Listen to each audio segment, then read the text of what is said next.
Hello, YouTube, and welcome back to a very special edition here on the MoreAnt channel. By the time you're watching this, I really hope it will still be October. If it's not, that's okay as well. You know, we're always down for a good spooky time on this channel. But every, Halloween/October, I try to do something special on the MoreAnt channel. And last year, we did a creepypasta reading. I don't know if you guys saw that. And this year, I thought we would do something similar, except I hear Reddit horror stories have been trending. My idea here today is we are going to be reading out a couple of horror stories, allegedly true horror stories from Reddit, and we are going to be reacting to them on stream for you guys in a YouTube video. Now, this is definitely a very experimental concept. I have no idea what this video is going to look like. I really hope it will turn out well, but I don't know. You let me know if you want to see more of these. Perhaps we can even bring it back, more often. It doesn't have to just be for October. So yeah, let me know down below in the comments. But if you would like to join us on Twitch, of course, watch these live, twitch.tv/AnthonyChen. If you do enjoy the content, like, comment, subscribe. I don't know, do whatever you want to do. But yeah, got a couple of allegedly true horror stories here today, and I think it should be a very interesting time. So I know a lot of you guys eat or just throw on these videos while you're working on the side. So hopefully this will be some good listening material for you as well. And with that being said, here's how we're going to do things. Boom, story right here. We're going to be reading through these and you guys can follow along with us, right? So let's begin with, of course, story number 1. By the way, I have asked our editor, Andy, to pick out all of these stories. I gave them a quick look, but I didn't actually read all of them. I had to, save my reaction for this video / on stream. So I just want to let you guys know if they are bad, it's not my fault, and we will flame him together. So okay, let us begin here. Still creeps me out every time I think of it. This is the first story from r/true scary stories, posted 13 days ago from the user I'm not the droid you're looking for. Interesting username. And there is a tag here. It says spooky. So I guess it will be spooky. Let's hope so. A few years ago, fall/early winter of 2019, we were staying with my husband's father. We rented / moved into a house a couple of months later, but had been staying there less than a week at the time this happened. I slept in the living room on an air mattress with our kids, ages 10, 5, and 1. The kitchen, dining room, and living room were all open space. There was a wide counter and sink that was a bar on the living room side. He never had stools or used it like that though. Always had a sofa pushed right up to it and had storage for dishes and whatever in the kitchen side. On each end of the counter, there was about 4 or 5 feet of open space between it and the wall. That is a lot of description. I guess they're trying to be like as accurate as possible, right? Along the wall directly opposite to the front door were 3 doors. Wait, along the wall directly opposite the front door. Oh, so I guess you come in like through the front door and then there's just like 1, 2, 3 doors straight up facing you. There's the father-in-law's bedroom, bathroom, spare room from left to right. My husband slept on the tiny spare bed. His dad kept the door to his room closed and usually had a TV and, depending on the weather, either a space heater, window AC unit, or at least one fan going. I don't remember if my husband had the door to the room he was sleeping in open or closed that night, except for that back wall where the bedrooms and bathrooms were. The house had windows all the way around it. Large floor-to-ceiling windows along the front and a line of large sliding windows along each side wall. It was originally built as sort of a camp/getaway cabin. Windows equals view. Apparently, he disagreed and was in the process of building a front porch and replacing about half those windows with wall. However, at the time, the porch was still being built and none of the windows had been changed or taken out yet. This is a lot of description. Can you guys imagine this? Can you guys picture this this house? I just like imagine like a rectangle, literally a rectangle, a box. You have a front door, there's like a couch, and then like just 3 like doors on the opposite wall. That's such like a strange layout. I don't know. I suppose it'll be important. At least I hope they didn't just give like a 2-paragraph introduction to the description of this house for it not to be important. And apparently lots of windows. Apparently lots of windows. This particular night, I was holding my 18-month-old with a child on each side of us. We had all been asleep for a while when I woke up. I'm not sure what time it was, but the house was mostly quiet and no one else was awake. I lay there quietly without moving around for a little while and couldn't figure out why I was awake at all, much less so alert. Not long after, I decided it was just one of those things, sleep cycles, blah blah blah, and was about to try to go back to sleep. Someone knocked on the front door. Not a loud, banging, beating knock, but definitely a knock. The air mattress was in the middle of the living room area, and the door was on the kitchen side of that dividing counter. I really didn't want to answer the door for multiple reasons. I was in the middle of 3 sleeping children. It was late, it was cold, and we were cozy and warm, all snuggled together. It wasn't my house/company, and no one seemed to notice someone was knocking. The knocking went on for longer than I would have knocked on someone's door in the middle of the night, and did get more persistent, though never did turn into banging. No one called out for somebody to answer the door, and no one's cell rang. Finally, I heard someone walking down the unfinished porch. They had stacked some boards and tools and stuff against the front of the house. I heard no clatters or thumps or anything like that, but it did sound like whoever was out there was having to walk on and around those building materials. And then I heard a distinct and firm tapping on the window, closest to the kids and me. There was a small, older TV and some small stereo speakers sitting on 2 small tables, about nightstand size actually. The one holding the TV was an old nightstand, and I had given it to him years before. Between the air mattress and the windows. Oh my god, I'm sorry. This sentence structure is like not grammatically correct. I'm having a hard time reading this, but I digress. We will continue here. I was facing away from the windows, but the tapping was right there where our heads were. An entire wall of floor-to-ceiling windows, and the tapping was done only in the area that would have been in my direct line of sight if I hadn't been facing the other direction. I don't think I took a single breath until it stopped, and I heard footsteps walking away, and it walked across tin, all the way to the end of the porch where the driveway was. Walking across sheets of tin makes a pretty distinct sound. I know exactly what it sounds like when someone walks on tin. What I did not realize until the next morning was that the only sheets of tin out there were already in place because they had finished putting it up as a roof over the porch before stopping for the evening, which meant that there was no sheets of tin stored against the wall/under the windows with those boards and tools and whatever else that was there. The only way for someone or something to have walked across those sheets of tin, which I am certain beyond the shadow of a doubt that I had heard happening after an unknown someone knock and tap for so long, it became unsettling rather than annoying. Would have been for them to jump/swing up onto the top of the porch/house from an incomplete porch floor and then jump back down at the end. It scares me in a way nothing else ever has and still does every single time I accidentally think about it. And that's why I'm typing this right now. And probably also why an owl chose just now to let the most terrifying un-owl-like sound before transitioning to its usual eerie owl sounds. I'm kind of confused. I am kind of confused. That was a little bit confusion.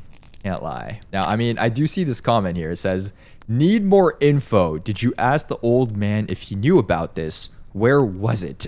Another comment says, "This is creepy. I've always been told to never answer the door, open a window, or look outside to a 3 knock knock at night. Something about inviting spirits in." And another comment says, "Whatever it was not human." I mean, do I think this is a true story? Honestly, it sounds like it could be a realistic story. Knocking at night, okay, it is quite unusual, but not like, you know, supernatural, unworldly type of unusual. The way the story was written kind of makes it seem like they were just trying to include as much detail as possible. I don't know, maybe to like set the scene or just like try to really say like, oh, this is a true story. But honestly, there was way too much detail. Like, bro, oh my goodness gracious. We learned about freaking nightstands, space heaters, three doors, her father-in-law's sleeping habits, and I can't lie, not really relevant to the knocking. Now, I mean, I think the window part was good. Maybe like describing the living room was also good, but come on, some of those other details were probably not necessary. Like if you look at this story, literally half of it is just setting up like the space, the context of what this space looks like. But yeah, definitely a little bit spooky. Like if I was in like this person's situation, I would definitely be a little bit creeped out. I do have to take a couple points off though for the sentence structure. I was struggling trying to figure out like when a sentence like ended and when the next one began. But this is a good, you know, intro story. Kind of spooky there. I'll give this like a 4 out of 10. I'll give this a 4 out of 10. Hopefully this next one will be better though. Story number 2 here from r/true scary stories once again. User Peter_Puck. My wife stepped on something in the lake. The next day, they found body. And it does have the terrifying tag. This is a very, very short one, but maybe it will be better. Also, 1.5k upvotes, so we'll see about this. My wife stepped on something in the lake. The next day, they found a body. A few years ago, when my daughter was a toddler, my wife and I used to take her to a nearby lake to picnic, swim, and just unwind. It was a peaceful spot. Quiet, not too crowded, the kind of place where you could easily forget about the world for a while. One afternoon, after we'd finished eating, my wife decided to go for a quick swim while I stayed on the beach with our daughter. I watched her wade out into the water, the sun sparkling off the surface. A minute later, she suddenly stopped and turned to me, shouting something. At first, I couldn't make out what she said, but her expression was off. Then I heard her clearly. I think I just stepped on someone's face. I froze for a second, thinking maybe she was joking. But the look on her face wasn't playful. It was pale, almost terrified. She quickly started making her way back to the shore, her legs moving faster, like she couldn't wait to get out of the water fast enough. When she got back to me, she was visibly shaken. She said that while she was swimming, her foot brushed up against something soft, and at first, she thought it was a rock or weird patch of seaweed. But when she pressed her foot down, she felt the unmistakable shape of a face beneath the water, a nose, an eye socket. She swore she felt the hollow of the eye. I considered going in to check it out, but something stopped me. The uneasiness in my gut, maybe. We decided to pack up and leave after that. The next day, the local news reported that a young boy who had been missing for days was found drowned in that same lake not far from where we had been. He'd been there the whole time, just beneath the surface. To this day, My wife is convinced she stepped on his face.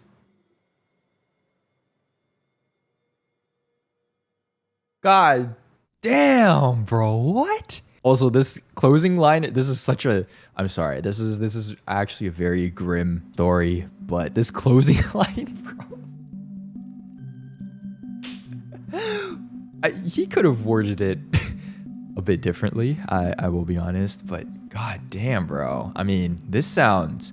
Okay, number one, definitely a lot better written than the previous story that we read. This one, dude, this one is creepy. This one is actually terrifying. If that was me, if I was in the lake, bro, and I felt like my foot touched something soft, bro, I'm out of there. There's a reason I don't swim in lakes. I can't swim, by the way, but there's a reason I don't freaking swim in lakes. And that's because you don't know what people throw in there. And in this case, well, I hope he wasn't thrown in there, but damn, dude. Also, if there's a child who's been missing for days, you'd think there's maybe, I feel like there'd be like some sort of search, right, going on. Isn't like that like the first thing the police will do? They'll like scour the lake. Well, I don't know how that exactly works, but there is a follow-up here. You take a look. It says, this was in the year 2000, a while ago. Yeah, she's fine, but I don't think she would have been fine had she reached down or I had found the body and pulled it up or something. He also says, it's a small lake, almost a pond. The police said the body was not found where we were, which was at the public swimming area. We think they are either lying to avoid alarming the public or the body drifted. And he says, in hindsight, obviously, we should have reported. We were young and silly and allowed denial to creep in on the way home. That all went away with the news story. Yeah. Imagine if they investigated that. That's probably for the best. Maybe you should have told someone, but damn, bro. I mean, in the year 2000, that's 24 years ago. But the fact that, like, a pond, how big is a pond? A pond is pretty freaking small, no? Like, to have a public swimming area in a pond? That must be a massive pond. I think I've only ever swam in, like, rivers or lakes maybe twice. Once was at a Boy Scout camp and another time was also on a Boy Scout trip. But just like not being able to see in the water, not like knowing what's there is like just terrifying, bro. I could not, man. I could not. Oh, and look, someone said this. This is why swimming in lakes and rivers is terrifying to me. Even swimming in some New Jersey shore beaches that are close to New York City because of the possibility of brushing up against a body. So terrifying. Is that a real thing? Any East Coasters out here? Is there really? Is that something people... The chances of brushing up against a body are so high? That's crazy, bro. That is crazy. You can pay me to do that, man. My local lake had reported many deaths. Most of the time, the bodies aren't even found. Till this day, people are still swimming in the lake. Yeesh. That means the body must have been in there for a while too, right? Because like when a body is like, you know, fresh, doesn't it float? And then once all the oxygen like comes out of the lungs and the body, then it'll sink to the bottom, right? So if he was low enough to be stepped on, yeah, I guess a couple days. God damn, terrifying to think about. Well, I will rate this one. I'd give this one like a solid 7. Oh, fresh body. Oh, right. You're right. It's the opposite. Fresh bodies don't float. It's after the decomposition, right? And then all the gases are released. Then the bodies float.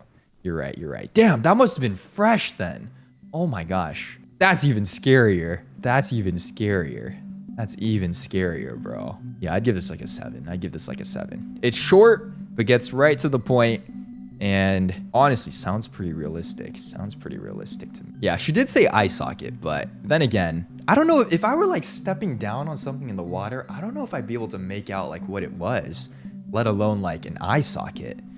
But could have been like a mouth, I guess. I don't want to think about it. bro. I don't want to think about it. All right, next story, number 3 here. From r/let's not meet. This one is actually NSFW. What does this mean? Hello, Andy, editor? What? What do you mean? What do you mean by this tag here? Well, I guess we'll find out here. And it says, I had a stalker once when I was in community college. TLDR, in college, another student began hanging out with me during my class gaps. I thought it was normal at first. He brought small gifts. Then I said some things that might have upset him. He started stalking me, showing up outside my house and at places I posted on my Instagram story. I called the police. They couldn't do anything since he hadn't broken any laws. I didn't tell my parents for fear they'd overreact. Eventually, he kind of just went away. I think it's because he gave up, but honestly, I have no idea what he's doing now. Trigger warning, stalking, allegedly. This happened like 6 to 7 years ago now. Feel free to ask any questions. Your questions might help jog my memory, and I'll remember more details. I played soccer for 1 year in community college after high school. I knew this guy because he worked for the athletics department. He was another student. Tuesdays and Thursdays, I had a 1 hour gap between classes. This guy noticed me in the library, asked what I was doing there. I told him I had an hour-long gap, and he started coming regularly to hang out. I didn't mind because he seemed like a normal guy. He wasn't waiting for anything, but he just wanted to hang out. He brought me little gifts a few times, like chocolate and stuff. He was being a little too sweet for someone I barely knew. I didn't think about red flags. With the gifts, I remember he always downplayed it.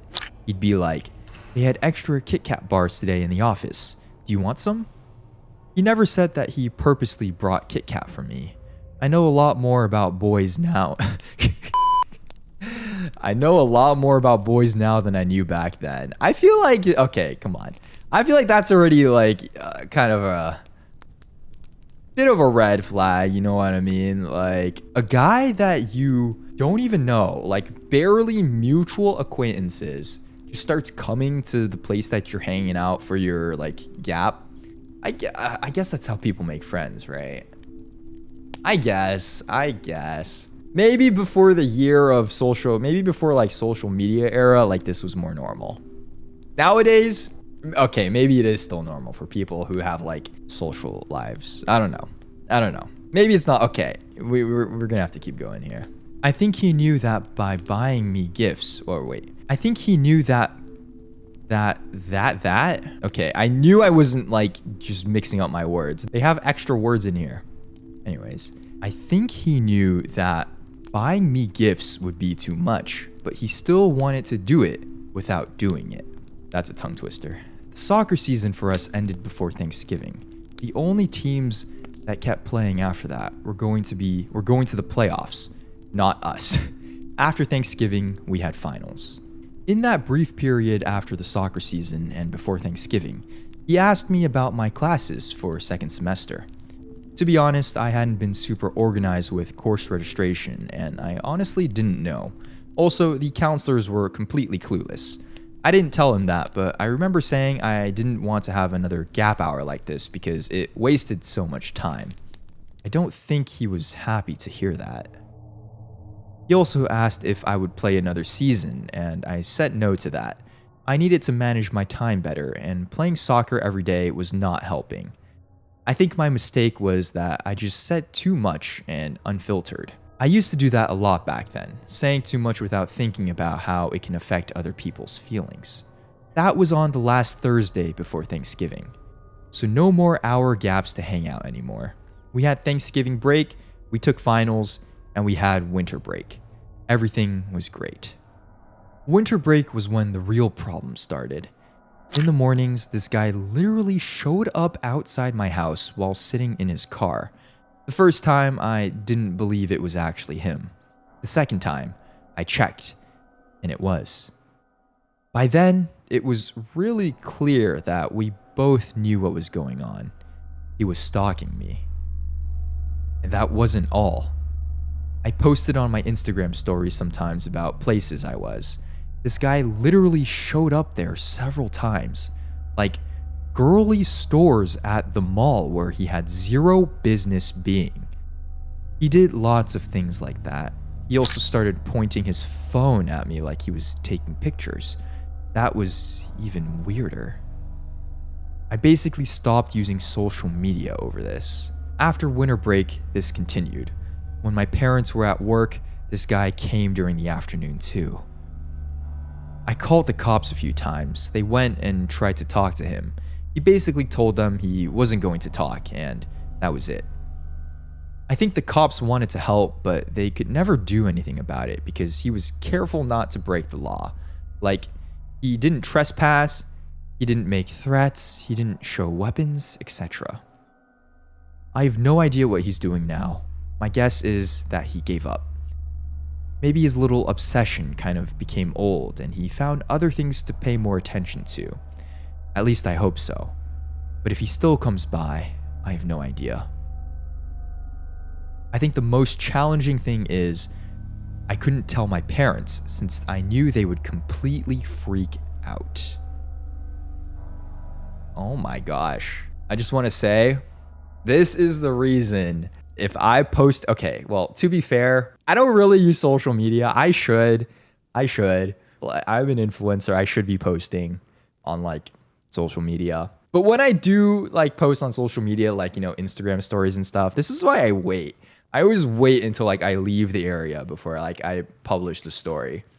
Because like it's unlikely, but there's always a chance, you know what I mean? Like don't post that when you're there. There is always a chance. I feel like I've told this story before, but I did have one experience.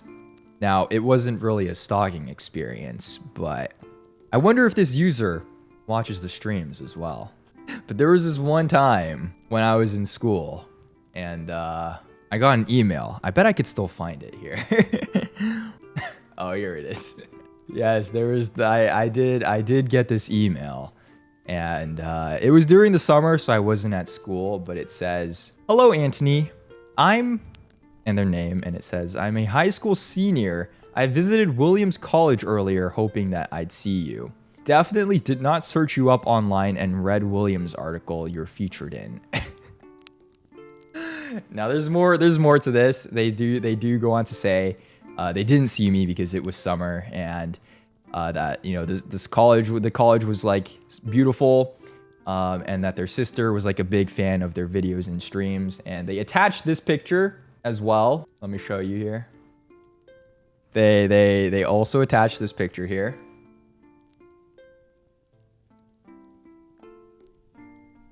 And what is that? I think this is an ant. I'm pretty sure this is an ant that they circled. Like on a countertop or something.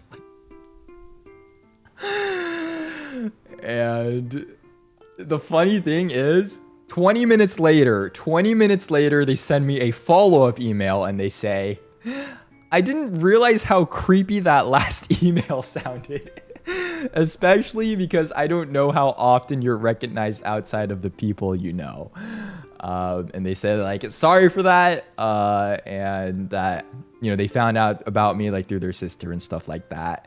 And I don't think they like sent that email with like malicious intention. I don't think it was supposed to be like "Oh, I know where you are, I'm going to find you." But just like getting that email and then like looking at like the description or like the summary description thing, and just seeing like, "I visited Williams College earlier today hoping I'd see you." That was a crazy moment, bro. Now, obviously, with the whole context of everything, they're definitely just like a student who was like touring colleges, and they happened to tour the college that I was at. I really doubt it was anything creepy like that, but yeah, that is my one and only experience with this sorts of things. Also, if you still watch my content, by the way, the person who sent this email, I'm not gonna expose you, obviously. I just want to say, listen, you sent the email, so it's fair game. I don't think badly of you of it though. I don't I don't take it personally. Although this was 3 years ago. So I don't even know if they still watch my content, but hey, if you do watch my content, that would be crazy. Anyways, going back to the actual creepypasta. Well, not creepypasta, the alleged true story. Honestly, this sounds like a pretty real story. Hanging out like during like your gap between classes, like that's not too creepy, but It's crazy that there was never like any like red flags, you know what I mean? I guess the red flags was like the gifts, but I don't really understand like what she said to like piss him off that much to the point where like this dude started stalking her, you know what I mean? Like just showing up outside her house and the places that she would go to. Like all she really said was, oh, she doesn't have a gap period anymore. You know what I mean? Like maybe this is like paraphrased, but yeah, I feel like all she really said was, hey, I don't like these gap periods because it's like kind of a waste of time. And then I'm not playing soccer. So what like triggered this guy to be such a freak? My goodness gracious. Also, did they like never talk about it? I mean, I'm assuming they were kind of friends. Well, friends in quotes, you know what I mean? Because if you are like willing to tolerate and hang out around someone for like an hour throughout the semester, every single day, like during your gap periods, I don't know. I feel like some sort of like explanation probably could have been provided. But then again, like she's not obligated to go and ask this dude who's not even her friend, right? Like if this dude's showing up outside her house, like bro, just yeah, I'd call the police too. I would call the police too. He took it too personally, but it wasn't her fault. Yeah, I don't think it's her fault at all. This dude is just like crazy, honestly. Maybe he thought like they were friends, but I guess she never saw him that way. Maybe he took her saying the gap was a waste of time, as in meeting him was a waste of time. Yeah, I could see that. I could see that.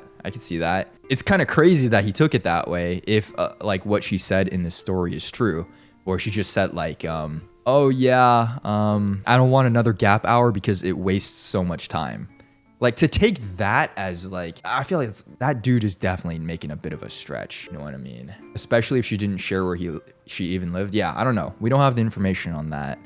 But goodness gracious, worst fear for real. You always hear like the horror stories about stuff like this.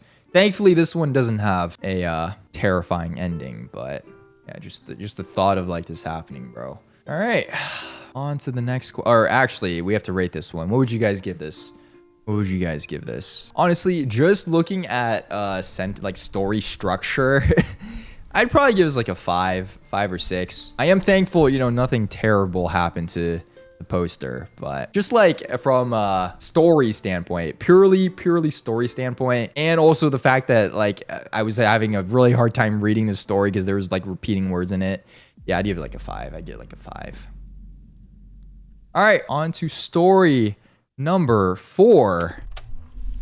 This one's a bit longer here. It is from r/nosleep, and it says, my friend and I went hiking, and I'm starting to think she never left these woods. Something about this title tells me that it's not a true story. Maybe it is, though. Maybe it is.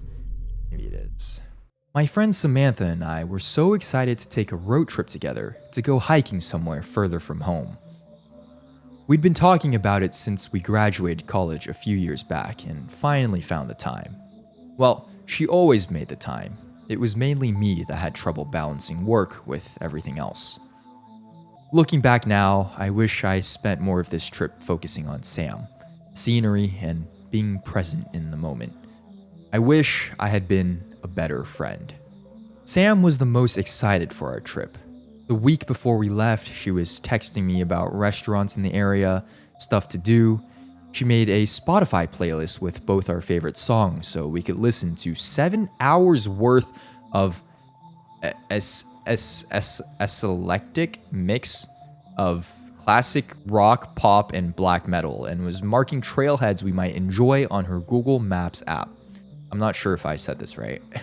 I felt bad for putting the trip off for so long. We got to catch up, explore, and try cool food. We had a great trip up until our final hike. We're both in decent shape, and since we had the supplies and plenty of daylight, we decided we were going to try a longer, unpaved trail that went around this beautiful lake. It was the last hike of our trip, and we decided to take a more difficult and less crowded trail. Initially, it was a wonderful hike. The water was such a surreal shade of blue, and the pine trees and rolling hills were breathtaking. The air was thinner than we were used to, but so refreshing. As we hiked around one bend, I almost ran right into Sam's back. I had been falling behind, focusing on placing my feet in exactly the right locations in the soft dirt so I didn't go sliding down 20 feet to the shore. Sam stood frozen, a deer in front of her blocking the trail. As I approached with my backpack jingling and breathing heavily, the deer stood for a moment more, tilting its head sideways at me before darting back into the pines. She looked back at me, her face tight. Did you see that? The deer? Yeah, it was pretty magical. She gave a little laugh as she started up again so we could both move onto the section of the trail that had sturdier footing. No, I mean, something was wrong with that deer. It was way too comfortable around me, and I don't know if you could see or hear it, but it was drooling and making these weird sounds.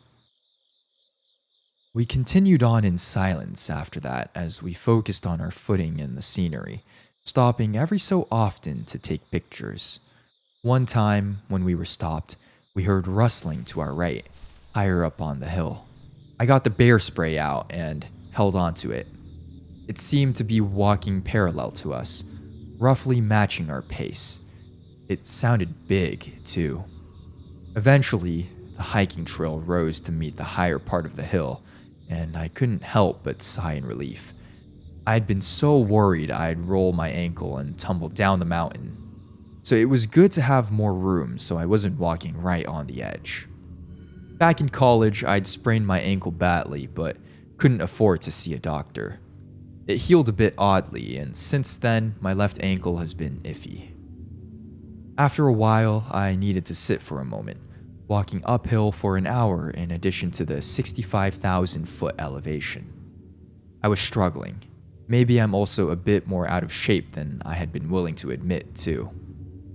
Sam sat with me for a moment, but then saw some wildflowers about 10 feet into the woods and left to go take a quick picture. With her gone, I felt a sudden chill. Something was watching me. Sam, I called out nervously as the rustling grew louder, and I gripped my container of bear spray tightly. It stepped out of the woods, and it was just a deer. Or more specifically, it was the deer. The same one that Sam and I had encountered. Now that she pointed it out, I could see what she was saying. The deer had no issues approaching me. It was scrawny, walked slowly, but like it had a bit too much to drink, and it was definitely drooling. I jumped up and waved my arms at it. Go away! I knew it was sick and the poor thing was confused and probably suffering, but it creeped me the hell out.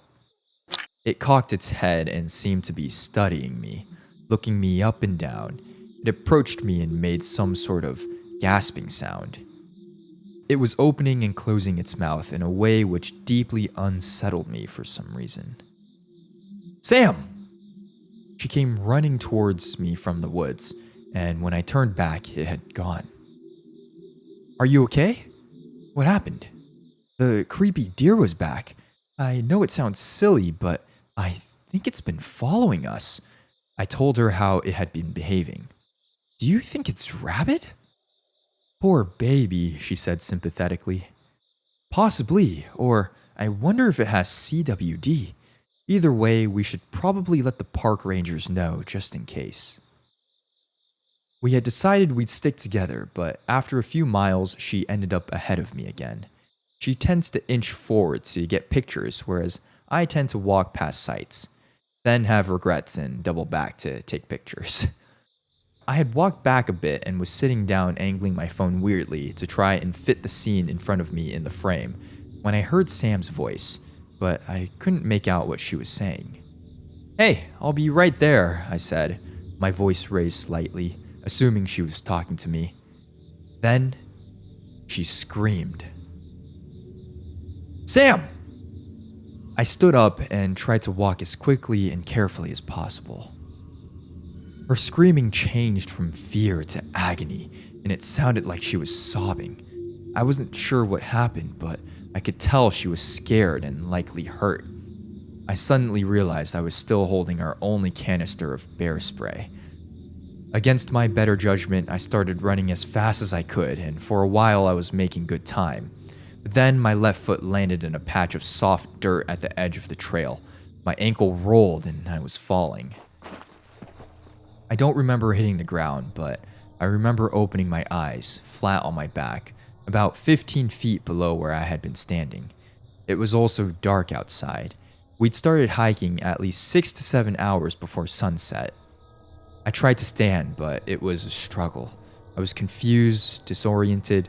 Trying to get up was taking all my energy and focus. I had a deep feeling of dread I couldn't explain. As I started slowly moving upwards, on my hands and knees, I tried to recall what had happened leading to my fall. Sam sounded hurt. She was screaming. I had run after her and then I fell. S-word, Sam. I called her name, my voice hoarse but no response. My phone was surprisingly only minorly damaged, but I had no reception. Luckily, since it had been buckled to me, I still had our backpack. I dug through it. We had first aid kits, but I figured I could patch myself up later. I didn't want to stay down here any longer than I had to. I found my knife and my headlamp. After about 20 minutes, I had slowly and painfully ascended back towards where I had fallen from. My hands were raw and I could feel my right knee bleeding through my pants. I was trying to go slowly since I trusted my feet even less now, and dizziness was starting to creep in, but panic and fear drove me forward. Once I made it back to the trail, I had to sit for a moment.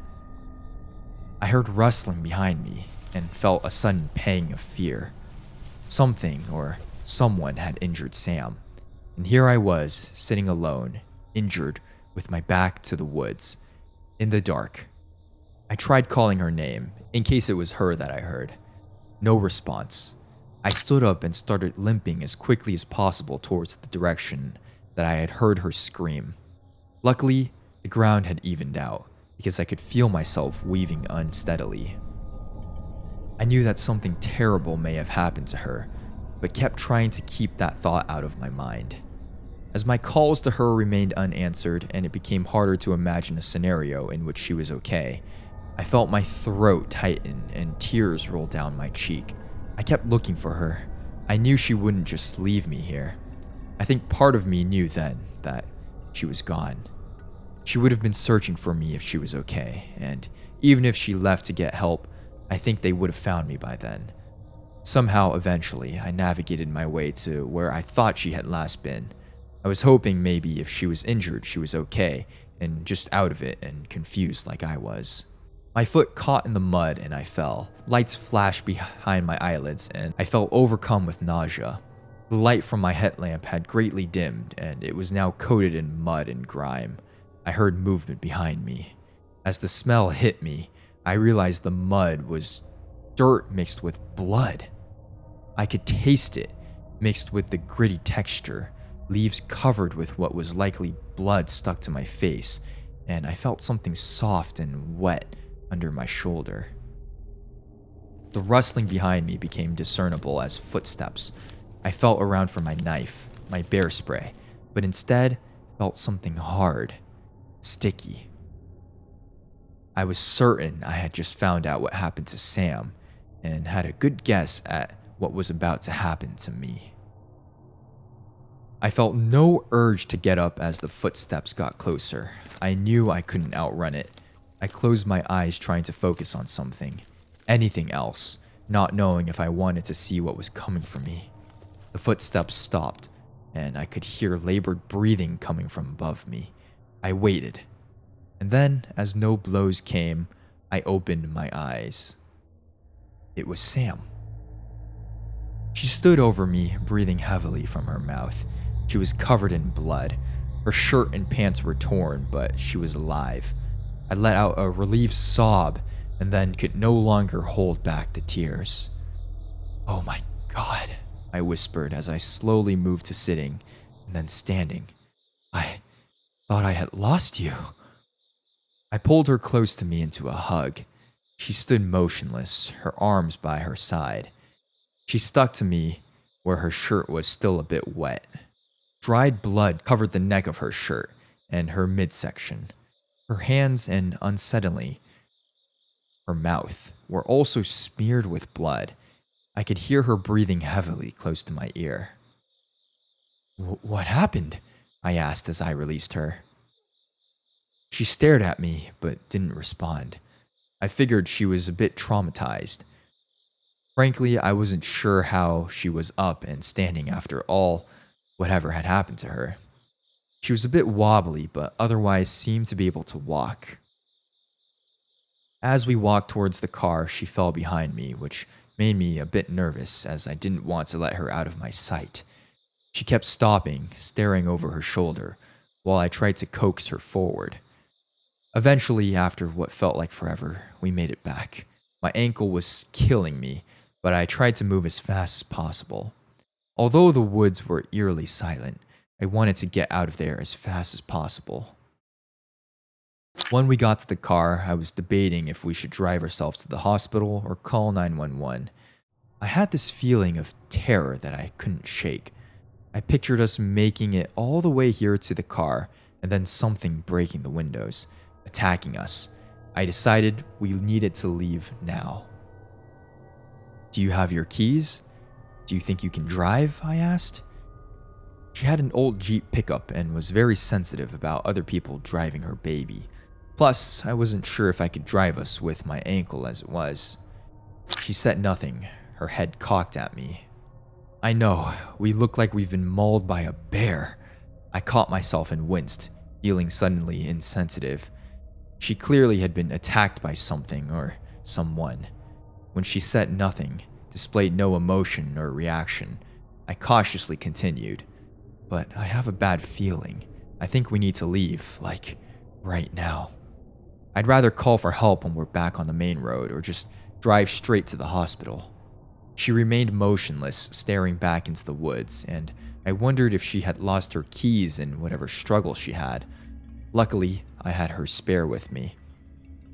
I unlocked the doors and continued to stand outside. I realized I would need to punish my ankle a bit more because she was far too out of it to drive. I slid in, but she remained motionless. Sam, get in, please. Something is out here still. Please. She was licking her lips, staring back at me again. In the darkness, her blue eyes looked almost black. I limped back out of the seat and opened the door for her and had to guide her in. I buckled her in as she made no move to do so herself. As we drove and headlights of cars illuminated the interior, I kept checking on her out of the corner of my eye. She was breathing in and out of her mouth and staring at me. I noticed now, in the better light, that she was drooling. Hey, how are you doing? No response, but she began opening and closing her mouth and making a wet, gasping sound as she breathed in and out. Her breath reeked and her teeth were tinged pink. I don't have much medical knowledge, but I was worried she had punctured a lung due to the strange sound she was making. Hold tight, we're about 20 minutes from the hospital. Despite my ankle, I drove as fast as I could. We made it in 10. As we pulled up, I helped guide her out of the car and walked behind her, steadying her. I noticed something. Her shirt was on inside out. It hadn't been this morning. Likely because of how we looked, they found rooms for us immediately in the ER. I had a bad sprain and a concussion. I would need a few stitches. But it felt so good just to be out of the woods. I asked the nurse that came to check on me about how Sam was doing. I mentioned to him, I'm not sure if she was attacked by an animal or a person. I mentioned what I had noticed about her shirt, and that we may have encountered a sick animal in case any of that helped. When he returned, he was clearly distressed. Sam was gone. She hadn't appeared to be outwardly injured, strangely, but they had wanted to assess her for internal trauma. However, at the first moment they left her alone, she had just walked out, judging by the bloody footprints. It's been weeks and I haven't seen Sam since. Her mom hasn't either. She's been working with the police out here. They think Sam has a head wound and is just confused and will turn up in town eventually. But a few days ago, I heard on the news that a partial skeleton was found on the trail we were on, likely the victim of an animal attack, they said. And due to the condition of the body, they were asking for leads so they could use dental records to help identify the victim. This might sound crazy, but I think it's her they found.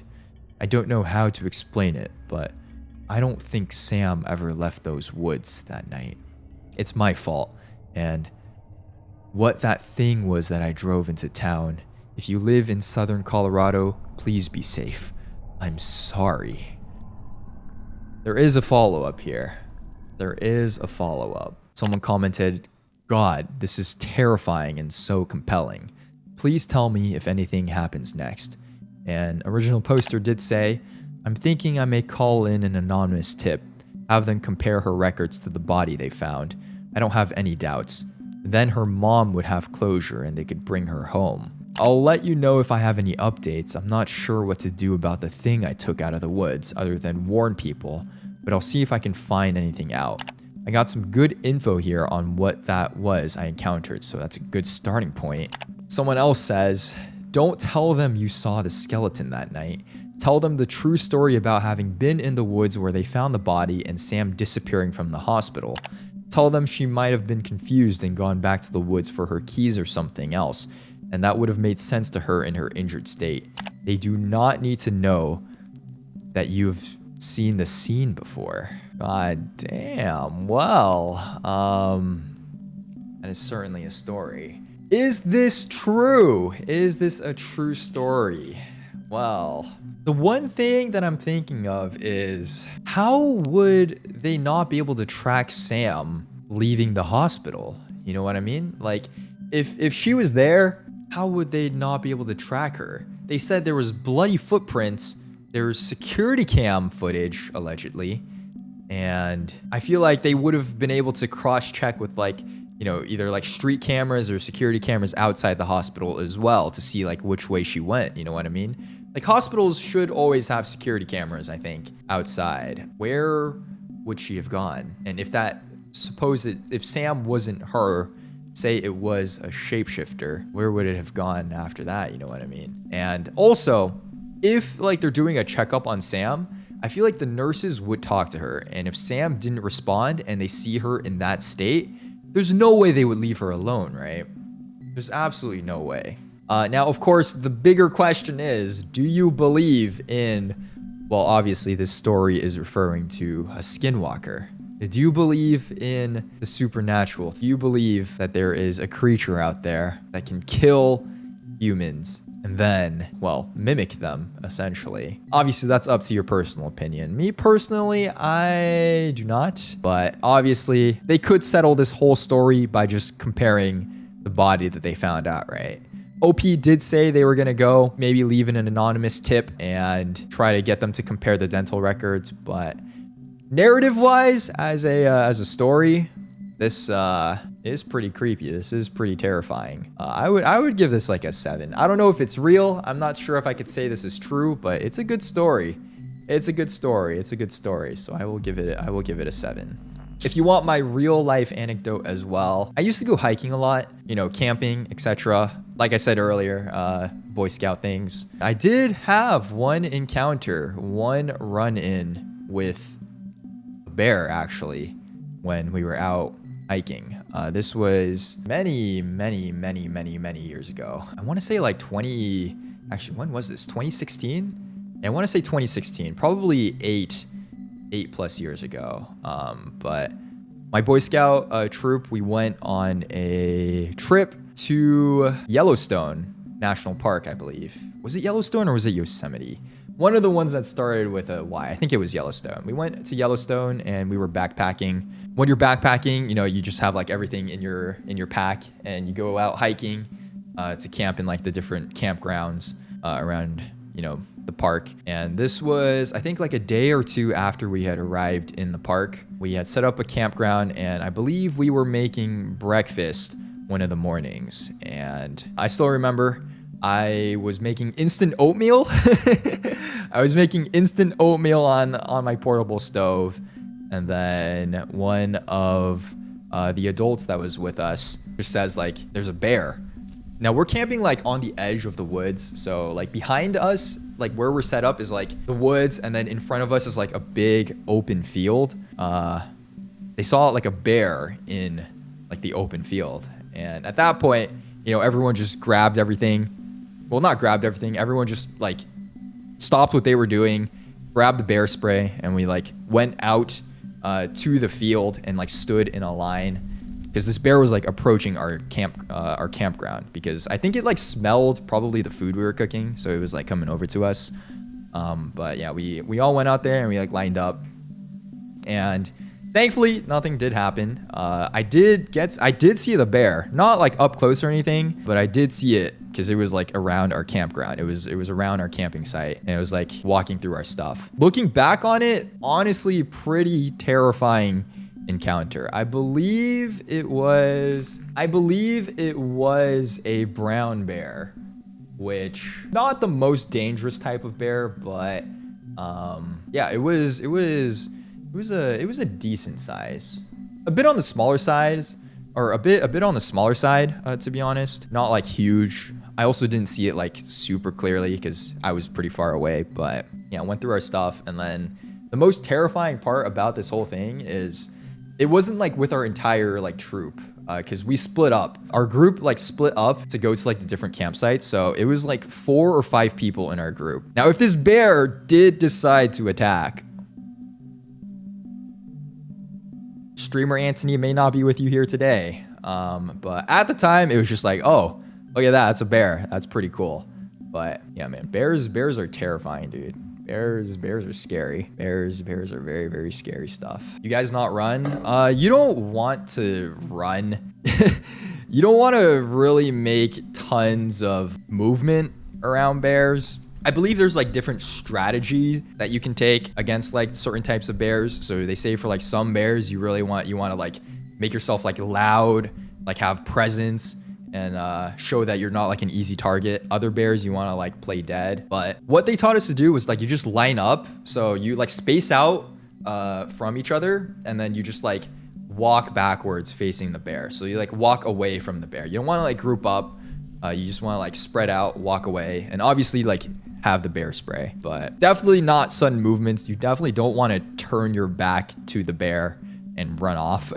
Also, where would we run to is the other thing. Like all of our stuff is at the campgrounds. We're literally in the middle of like Yellowstone National Park. Like where would we go? Like we'd have to hike maybe 15 miles to like go notify anyone. So yeah, the real ant died that day, and the streamer is a skinwalker. Yeah, 100%. I've been exposed. My secret revealed. All right, this is going to be the last story of the day that we have here. This one's a bit small, or a bit small. This one's a bit shorter, but it is called I Work in a Hospital, and I Think I Saw a Ghost from r/paranormal. It does have the tag unexplained, but let's get into the final story of the day here. Posting this here because my coworkers think I'm full of crap and laughed at me, but I know what I saw. I was wheeling a trolley of paperwork down the hallway, and I saw a woman standing in the hall. There was no one else around, very rare, and the second I saw her, I got goosebumps on my arm. She wasn't moving. She didn't look like she was lost. She was just standing there, looking at nothing, I guess. There was just a wall there. We made eye contact as I walked past, and I swear I felt heat leaving my body. That's the best way I can explain it. I heard behind me the sound of shuffling, and I looked back to see her now really, really slowly moving to follow me in the direction I went. I said to myself I'd ask her if she was okay after I dropped off the paperwork to the office, which was right around the corner from the hallway I saw her in. Here's the thing. I came back out of the office 30 seconds after I saw that woman, and she was nowhere to be found. There was nowhere she could have gone in that short amount of time, especially considering how slowly I saw her walking. She would have only made it a few meters in the time it took me to go in the office and come back out. I saw a nurse in that corridor on my way back, and I asked her if she had saw the woman. She said no, and she said she didn't see anyone matching her description. The corridor didn't feel cold anymore as I made my way back, and I haven't seen that woman in the hours since. My coworkers think I just imagined her, but the goosebumps and the cold sinking feeling when we made eye contact were real. I think a hospital of all places would be where you'd see a ghost. I've been working here for a year, but this was the first experience I had that made me think, S-word, was that really a ghost? I have no explanation for this. There was nowhere that woman could have gone where I wouldn't have seen her, especially at the speed she was going. This happened hours ago, but I'm still spooked. Damn. What do you guys think? True or not true? Honestly, not enough detail to go off of this, but do you believe in the paranormal? Do you believe in spirits? Do you believe in ghosts? Classic hospital sighting, actually. Interesting. I don't know. I always feel like this is one of those things where it's like, you're always a doubter until you have like an experience of your own, right? Something that can't really be explained. Something that is like kind of otherworldly. But I don't know, have you ever had an experience happen to you? Do you have any personal experiences? Actual horror story, my mom saw someone coming down the stairs. She was in the kitchen cooking. She thought it was me, so she called out to me, but when I didn't answer, she called louder. I heard her from upstairs, so I came down and asked her what she wanted. She thought I came downstairs. It was only me and her in the house that day. I've had a lot of experiences in my own house that haven't been explainable. For me, I feel like I don't have any, I've never had any like unexplainable experiences. There was this one time when I was really, really little. I was living in my old house, and this was, I think this was a pretty old house. But yeah, one night it was like raining, and out of like the side porch window, I saw something. I don't know what it was. I can draw it for you. It didn't look like a ghost to me, at least by like conventional quote unquote ghost standards, but it was this thing was like pale white, had a rectangular head, body it was built like literally a Swiffer. You know what I mean? Built like a Swiffer. It had like a completely flat face. And I just remember it had like teeth that were like kind of sharp. I'm starting to think I freaking like hallucinated this, but I don't know. I still remember it. It was built like a Swiffer. It was pure, it was white, and the texture of it was like a shark. It looked like cartilage. And I'm thinking like it must have been like a mop, you know what I mean? But why would there be a mop outside? Like what the heck? Where could this like mop even have come from? The only other experience I have ever had was at night at my parents' house, like elementary school, middle school, high school. I would always hear like scratching in the wall above my door. Although this can probably be explained. Maybe there's like a possum or a raccoon in the walls or something like that. Yeah, I would always hear scratching in the walls. It probably still happens. There's probably still like something living in the walls. By the way, Mom, if you're watching this, I would get that checked out. I've told you this before, but I always hear scratching in the wall right above my door frame and like next to my door frame. I think there's something living in our walls, but I don't know. You didn't believe me, so I don't know what to say. But yeah, those are my only experiences. those are my only experiences. And is it true? Is it not true? Who knows? But maybe next year we can do Anthony Chen Paranormal Investigator Haunted House Edition for Halloween. Well, we'll see. Anyways, that is all of our stories here. For the last story, just seems like a short paragraph. Honestly, it sounds like this person believed it did happen. So maybe they did hallucinate. Maybe it was true. They know what they saw, but probably give like a 6 or 5 again. But yeah, those are all of the stories here that I have to share today. Honestly, the stories weren't bad. I do doubt some of them on their credibility and realism though, but overall, nice, spooky, session of reading stories. Let me know if you want to, hear more stories. Maybe we can narrate more stories, make this like a episodic type of thing. Next time, I'll do it when the sun is actually down, so we have like a spookier setting. But yeah, let me know as well what your favorite story was out of the 5 that we read today. If you have any suggestions for stories as well in the future, I'm always open to reading them as well. They don't have to be true stories. We could do like a creepypasta edition, short horror story edition. There's always like the 2-sentence, or I could let you guys submit stories as well. That sounds fun. I'll let you guys submit your creepy stories and we could rate them. But yeah, just a thought. Let me know what you thought about this, whether or not we should continue it. And yeah, thank you very much for watching. If you are just keeping this on the side and listening to it as you work, the video is over, by the way. Go click something else now. Thank you for all your support. Have a wonderful, spooky Halloween. And I will see you in the next video. Peace.